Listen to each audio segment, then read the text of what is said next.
If you ever wander to the far side of Hong Kong's Lantau Island, tucked quietly between modern housing estates and the open sea, you'll discover a little world that time almost forgot. Ma Wan Chung Village. This is one of the oldest settlements in Tung Chung, dating back to the early 1800s during the Qing Dynasty. Back then, most people here were fishermen and salt farmers. Because the village sat right beside the bay and a small tidal creek, it was the perfect natural harbor to anchor boats and dry nets. Even the name, Ma Wan Chung, tells the story in Cantonese. Chung means a small river mouth or tidal inlet. Today, when you stroll through its narrow lanes, it's easy to imagine what life was once like. You can still see weather-worn houses built with stone and red brick, laundry fluttering on bamboo poles, and the quiet rhythm of a community shaped by the sea. Now, although Ma Wan Chung isn't a big night market in the usual sense, it's famous for something even more authentic. It's night tea culture, or as locals call it, Yam Ye Cha.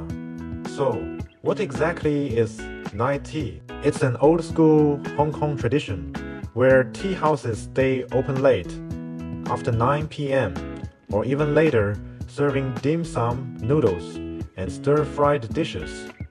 And somehow, this little fishing village has kept the tradition alive. When evening falls, a couple of local seafood restaurants come to life.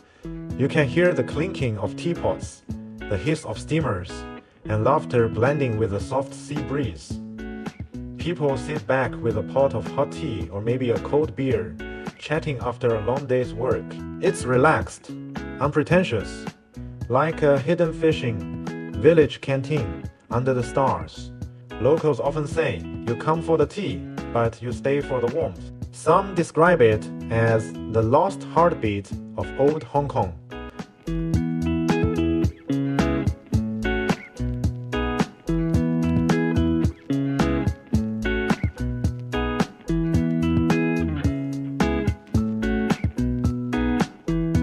Interestingly, tucked along one quiet lane, there is even a small Muslim prayer room, one of the few Islamic centers in the island's district, showing how naturally cultures blend in this corner of Hong Kong.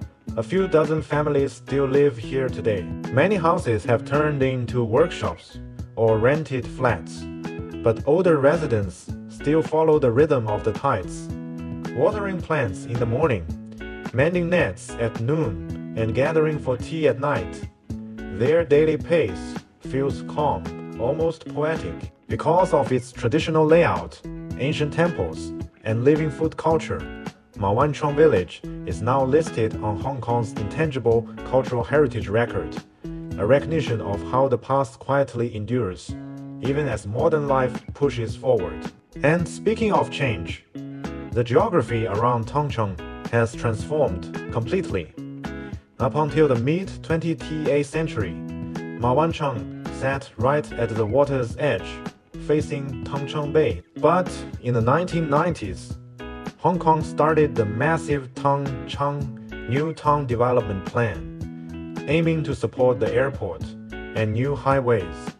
Huge reclamation projects pushed the coastline outward. That's how modern neighborhoods like Yat Tong Estate, Fu Tong Estate, the fire station area, and even the City Gate Mall all came to exist, built entirely on reclaimed land. Before the reclamation, boats moored just steps from villagers' front doors. Now, Ma Wan Chung is surrounded by modern housing, a small pocket of history quietly holding its ground on the edge of the new city center.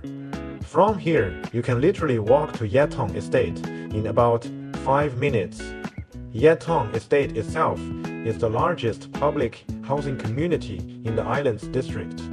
So here, side by side, you have this busy, modern Yat Tong Estate, and right next to it, a tranquil fishing village that traces its soul back more than 2 centuries. That's what makes Ma Wan Chung so special.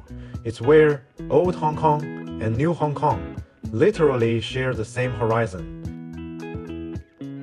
If you enjoyed this little journey, Don't forget to subscribe to my channel. I'll keep showing you beautiful corners of the world, places full of stories, flavors, and quiet magic waiting to be discovered.